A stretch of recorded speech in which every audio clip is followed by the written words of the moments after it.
I know you all have a lot of questions. I'm going to ask Robert and Gentry a couple, and then we'll open it up to everyone else. Robert, I want to start with you.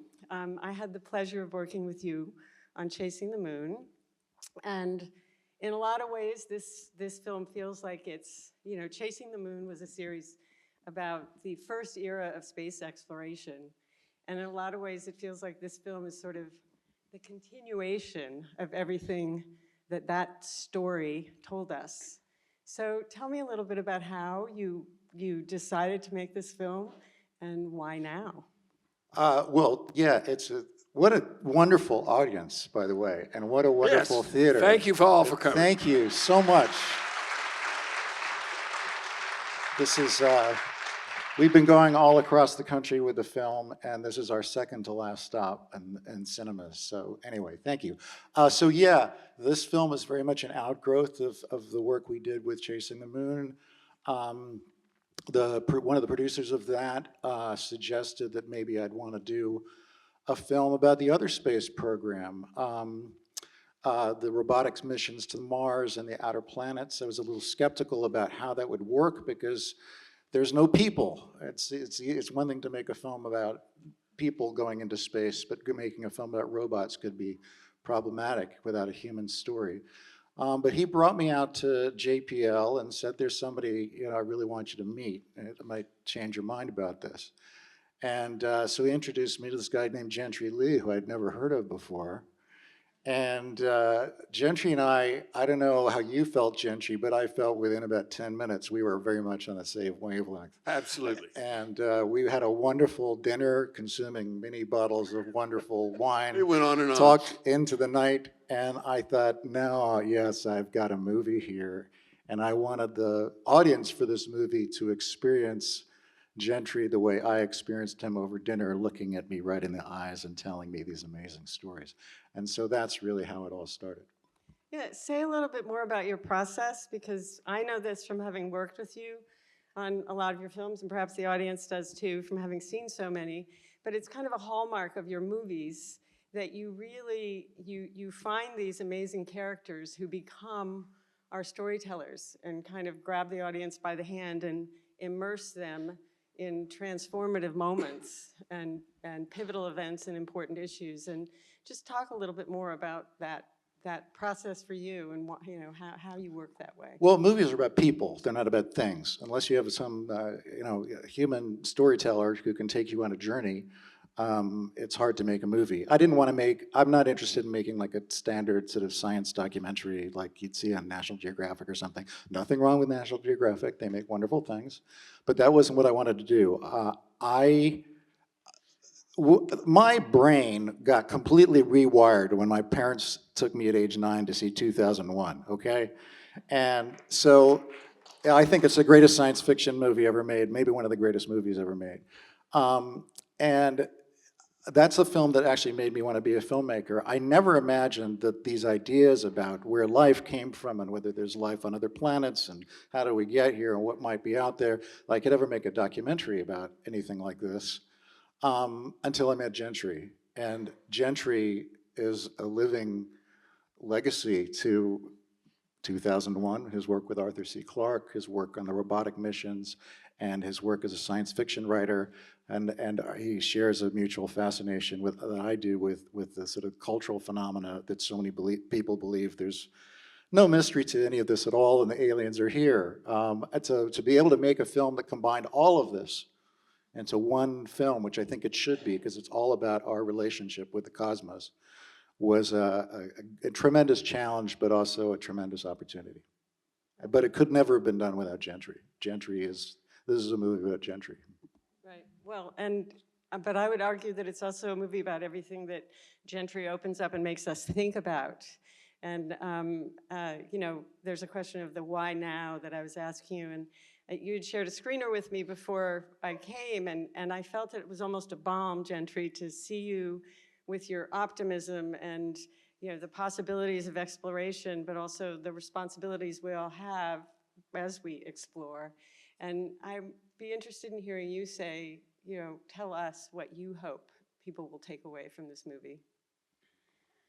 Well, I'm going to first say that I'm very thankful to Robert for this movie.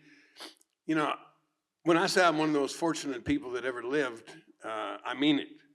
I mean, I got to spend my life acquiring new human knowledge, and hey, spent 5 years as Carl Sagan's partner and 5 years as Arthur C. Clarke's partner.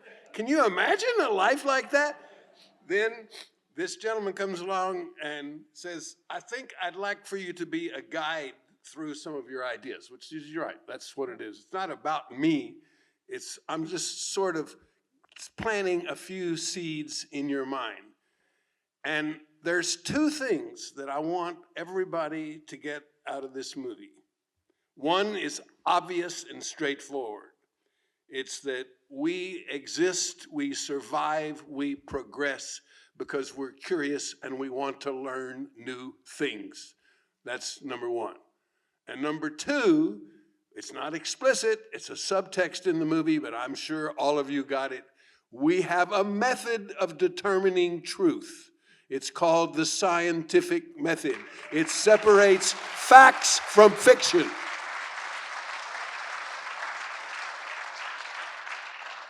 And that's the takeaway. That you think that's the most important. Yes. From a scientist, I buy that. Okay. In the film, you point out we see the media attention surrounding the Viking landing, and that at the end of the day, all everybody wanted to know was, are there aliens? Did we find intelligent life? And I loved your answer to that, it sort of points out how we can't accept, ambiguity. But I'm curious to hear from you, why is there still such widespread interest in UFOs and the search for intelligent life? It's basically because we human beings have tried, struggled in many, many ways. We could go through the history of our creations of religions and other ways of solving all the problems of the world. And those things are not going to change. But with your permission, Susan, Robert's heard this story a lot. I'm going to share with this wonderful audience something that didn't make it into the film, which was my visit to the Alien Abduction Convention. Oh, this is true. Okay, about 12 years ago, I'm sitting in my office at JPL, and I'm brought a letter. On the top of it is the letterhead says Alien Abduction Convention. Now, wow. And inside it said, Dear Gentry Lee, we would like to invite you to attend the umpty-umph Alien Abduction Convention at the University of Michigan and to be a skeptical technocrat. And for this, we will pay you $5,000 in all your expenses. Now, who wouldn't do that? Okay. So off I go to the University of Michigan, and I'm at the University of Michigan, and I had been there about 8 years before and given a long talk on science and what we had learned from the exploration of the planets. And I thought I'd had a pretty good attendance. I had 300 or 400 people, okay? Guess what? I walk into the auditorium. There are 3,000 people in the audience at the Alien Abduction Convention, and there's another 2,000 in another room that's watching on closed. I'm sitting up on a stage like this. There's a master of ceremonies, and there's 4 chairs. And I'm not really sure what's going to happen, so I'm sort of, this is interesting. So the first guy that gets up is from Arizona, and he goes and climbs Humphreys Peak north of Flagstaff regularly, and every time he does, the aliens come down and they get him and they take him up in the saucer and they stick long, slender objects in all his orifices, and then they put him back down on the ground, and this audience stands up and claps. Uh-oh. Then the next speaker is a lovely young lady, about 40, 42, something like that. And she has a farm in Maryland. And every 6 weeks on Tuesday, the aliens land their saucer on her land, and they grab her and take her up and stick long, slender objects in all of her orifices. And then they bring her down and they put her down. And she gets a standing ovation too. I'm still trying to figure out what I'm going to say. The next speaker is a PhD from Harvard, who goes through their 2 stories and putatively proves that the probability that they could have just made them up and not be factual is 10 to the minus 19th or some number like that. And he gets a roaring standing ovation. And now the master of ceremony says, and now we have our skeptical technocrat, Gentry Lee, from the Jet Propulsion Laboratory. Hiss, boo, hiss. I look around and I say, this was a wonderfully entertaining evening.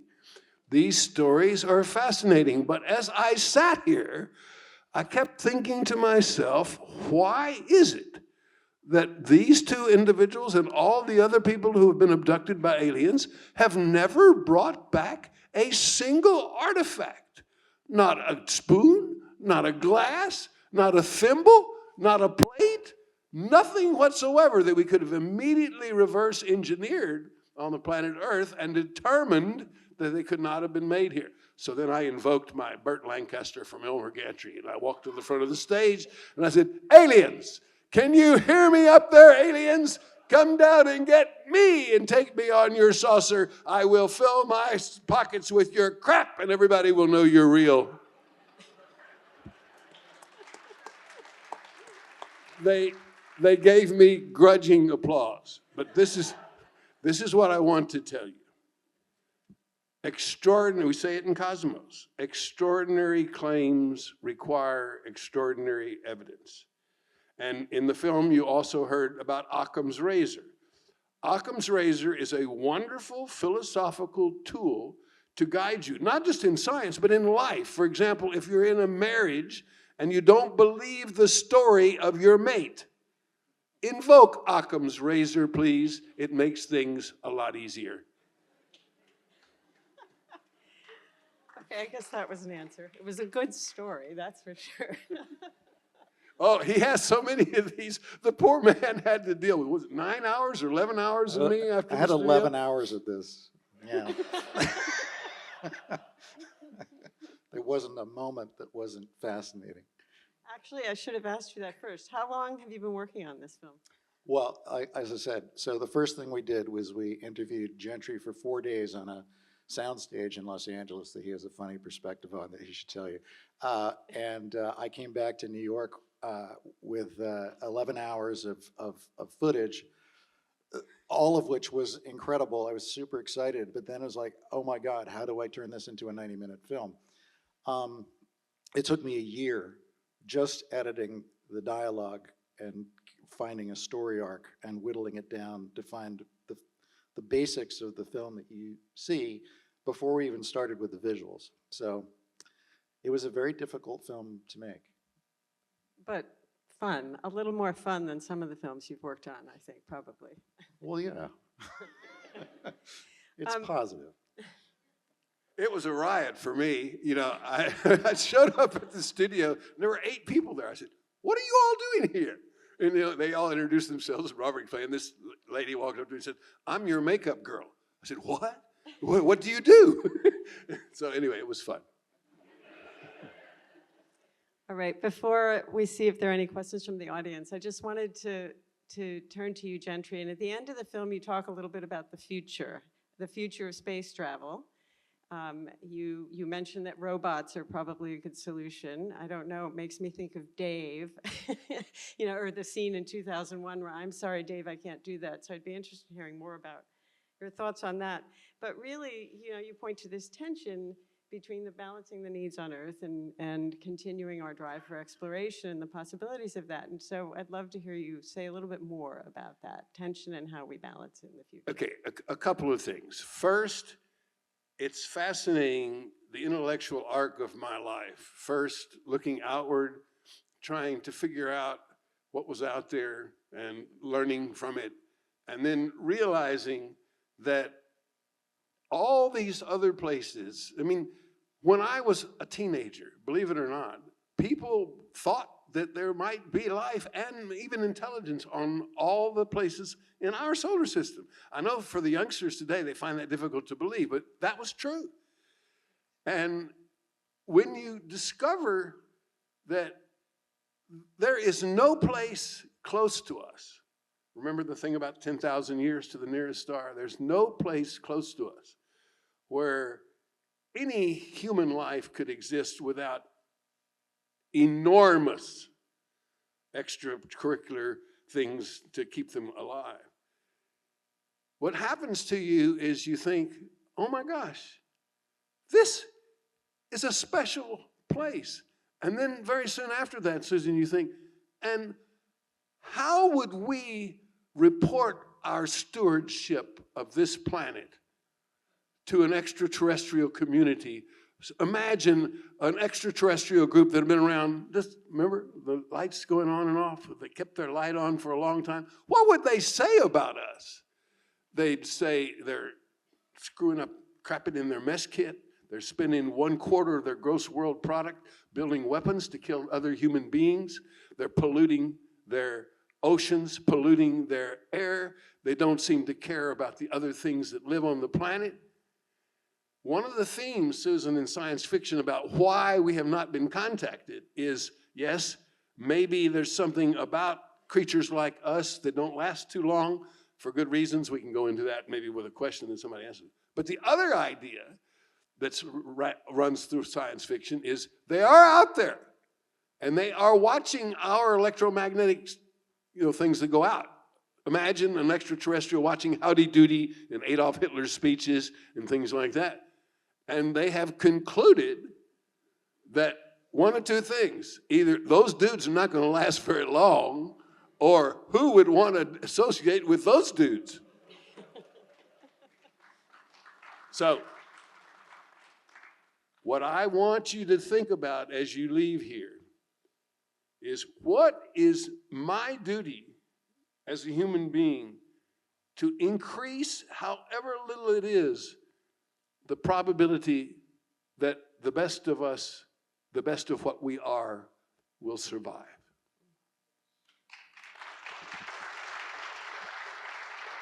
That's a great note to open it up to broader questions from the audience, if there are any.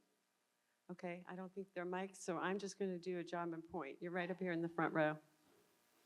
Thank you so much for bringing this lovely story here, sharing this. We're big fans of the Rendezvous with Rama series, and we're wondering if you could share just a little bit about how that collaborative idea process went. Okay, sure.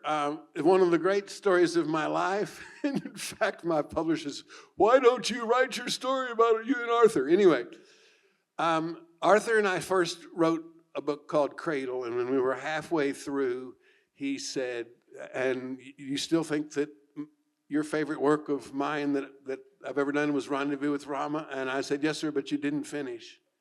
And he started laughing. And I said, at the end, you said that the Ramans always do everything in threes? And he looked at me and he said, are you telling me you've been thinking about this? And I said, yes, sir. And so we went away for a week. And in that week, we developed 15 pages that became the 3 novels. Okay, with Rama 2, The Garden of Rama, and Rama Revealed. I'm very proud of those books. I have to say that the ones that I wrote by myself later are not nearly as good. That has lots to do with what was going on in my life, but I'm not going to go there. Now, I will tell you one funny story.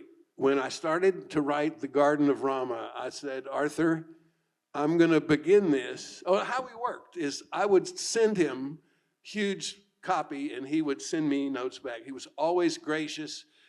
Everything that he said, I thought made sense. He was never hypercritical. But when I started writing The Garden of Rama, I said, I'm going to begin this novel inside Nicole Desjardins' head with her journal on a spaceship that she doesn't know where it's going. And he said, do you think you can do that? And I said, I don't know. I said, I'm going to get some advice from some women to make sure that I know how to think like a woman. But the entire time that we worked together was wonderful. And I had one thing that didn't get into the show, and it's fine, is I also designed a computer game based on the Rama books, for those of you who don't know this. And if you lose in the computer game, if you die, then you meet Arthur, and Arthur tells you what you did wrong. And that was the last time that we were together. That was 5 years before he died. Okay? And soon to be a major motion picture in a few years.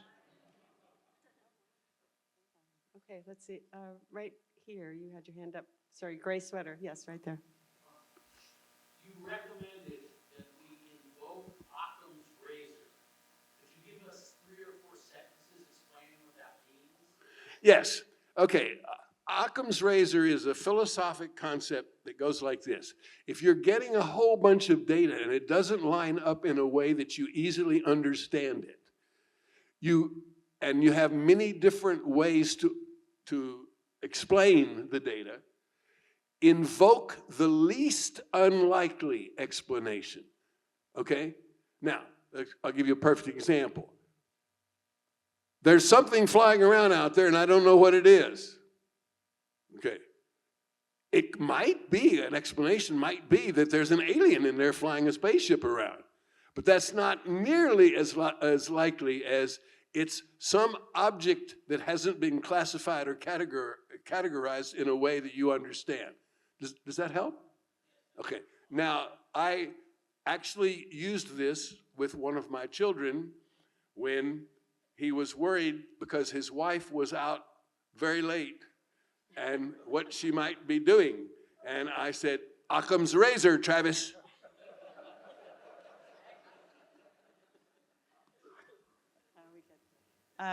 Straight over there.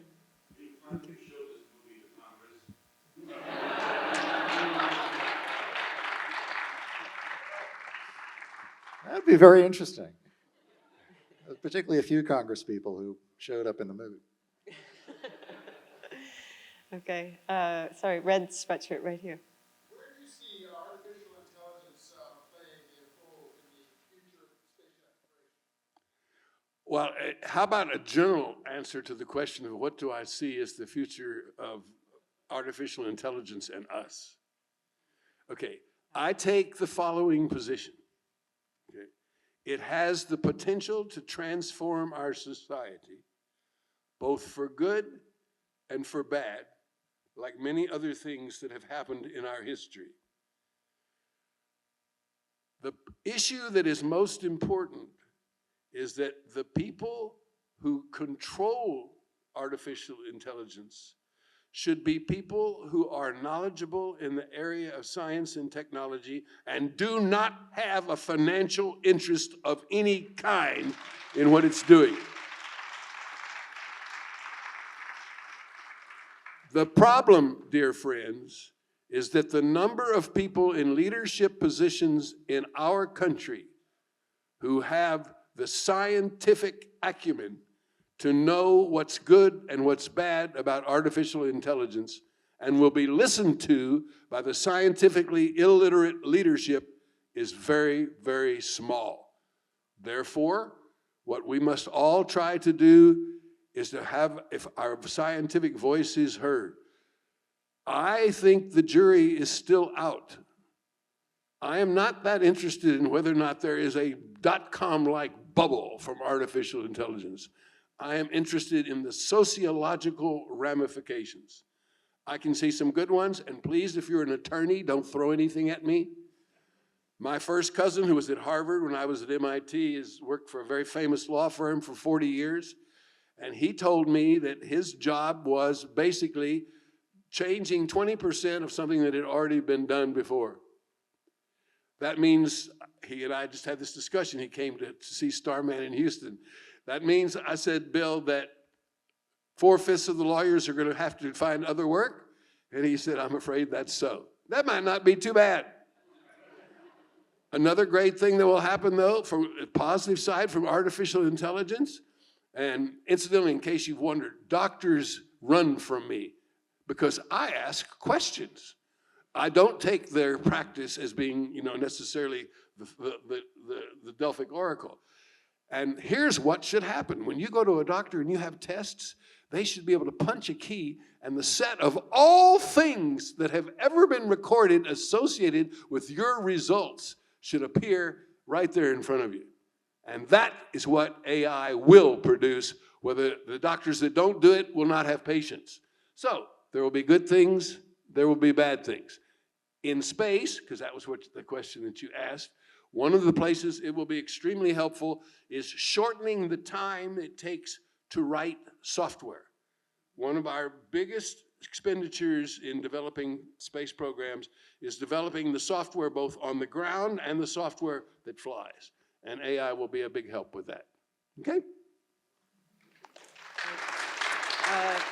Am I being unfair to the other side of the room? I'm going to get you, and then there's some over here that you in the black shirt. Thank you. I wanted to ask a question specifically to Mr. Stone. So I noticed while watching this excellent film that there were a couple of photographs that appeared to be upscaling, a couple of visuals that appeared to be AI generated. So I wanted to get a little bit of your thoughts about the thought process behind using generative AI in some of the visuals. There isn't generative AI. CGI. The question was about whether I used generative AI in the film. There was some AI upscaling. That's true. The visual effects were done using traditional CGI, and then when we first started this film, which was back in 2022, AI was just becoming a big thing. Everybody's talking about it, and I thought, okay, given the subject matter, you know, we could do wonderful things with AI, like you just imagine, right? All the things that Gentry's talking about. And we did a few experiments, and they just didn't. It didn't look good. It wasn't evocative. So wherever possible in the film, what you're seeing is real. All those planets, all the moons, all those shots, it's all the real thing. The one exception, obviously, in the title sequence where Gentry walks out on Mars, a few things that are obvious, right? Those are CGI, not AI.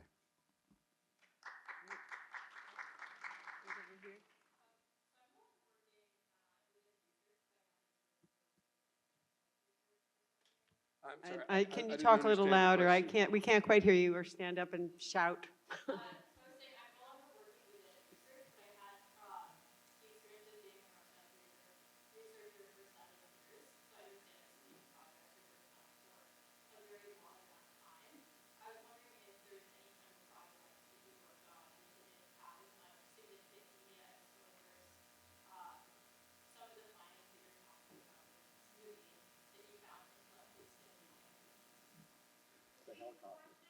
So I think you're asking Gentry if there were things that he worked on that weren't featured in the movie that had a long Oh, boy. trajectory and didn't attract the same kind of media attention because they didn't have to do with aliens Okay, from outer space. Yeah. I am often asked, in your career, what do you think were the two biggest technological accomplishments?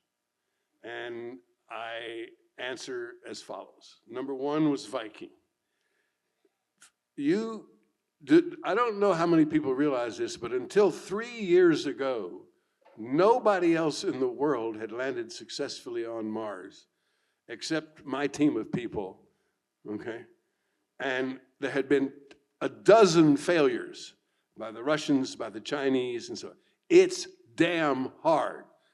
And let's go back to 1976.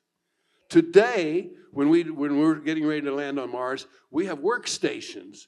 They run 10,000, they're called Monte Carlo runs of the entry, descent, and landing to determine where there might be some weaknesses in our onboard. You realize, of course, that once the lander took off from the orbiter, there was no more communication with the Earth. Everything had to be stored in the computer. Well, when I was doing that, it took to run one trajectory from the top of the Martian atmosphere to the surface, took a tray of cards this big, put into a mainframe IBM machine to run all night long for one run. So how did I do that? I took points, this is for mathematicians, on the 2 sigma hypersurface that carefully picked 10 points, ran 10 runs, and decided what I had to do so that's just one of the kinds of things on Viking. We were all scared shitless of failure. Everybody told, and our project manager would fire people because he said, you can't land on Mars for the first time with mediocrity. So Viking is number one. The second one, for some reason that I do not understand, has been lost. Is the helicopter ingenuity that flew on Mars the past 3 to 4 years. Now, I have no idea whether people's ability to grasp giant achievements has just fallen completely by the wayside, So I'm going to tell you why you should care. The atmosphere on Mars is 1/2 of 1% of the atmosphere on the planet Earth. What do you think causes helicopters to fly? Air, okay? So when the idea first came, a couple of engineers came to me. I said, I'm going to be skeptical, and I'm going to give you 6 gates you've got to get through before I will put my name on it and take it to NASA headquarters. These geniuses worked for 3 years. They had to start over, for those of you who care about computer algorithms, completely wipe out all the helicopter algorithms that exist on Earth and start from scratch. Then they had to prove to me that they could go up and land. Now, we sold the idea to NASA on the basis of we would do 5 flights, only 5 flights. What would we do? We would go up, come down. Then we would go up, go a little bit, come down. And that would be it. That helicopter, Ingenuity, flew 72 times and became a scout for the rover by using its camera flying out ahead to determine what. So that is the other thing, and I've been trying to twist his arm. I know you've done enough to make a film about Ingenuity, because I'm afraid that it too will be lost in history, because, now I'm going to answer one of your earlier questions. Right now, for whatever reason, in the United States of America, we are turning away from space science and the acquisition of human knowledge. It is entirely possible that the history books will record the last 50 years as the great time of solar system exploration by the United States of America, and will say, and at some point in history, they decided not to do it anymore, and the rest of the world took it forward. Sorry. Okay, you brought us up, you bring us down. We need to get back up. I think I'm told we have time for one more question. Are there other, right back there?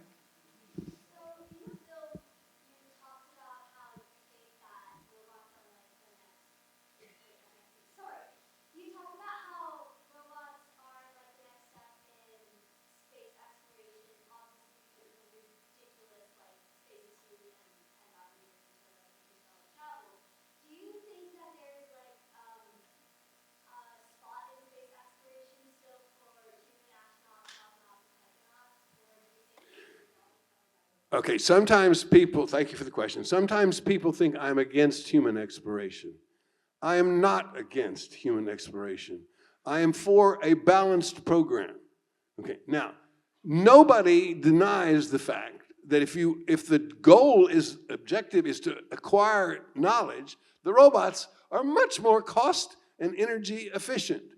Okay, now, if the entire world were scientifically and technologically literate, there would not be, I believe, a call for human beings to go places where they might die. Okay? But because so many people cannot, remember that statement there where I said, I've been there, I've been in space, my mind has been in space? I believe it. But for many people, that's not possible. So yes, there is a role for human exploration in space, and that role is primarily to give a feeling of comfort and resonance with those people who just can't get robots. I want to say one last thing. You've been a great audience, and if I were to ask you to do one thing when you leave here, other than ask your friends to watch it on Amazon Prime and Apple Prime. It would be, if you're not scientifically literate, hook up with somebody who is and try to at least taste what it's like. If you are scientifically literate, hook up with some scientifically illiterate people, be patient, and tell them why there really is a way to determine truth.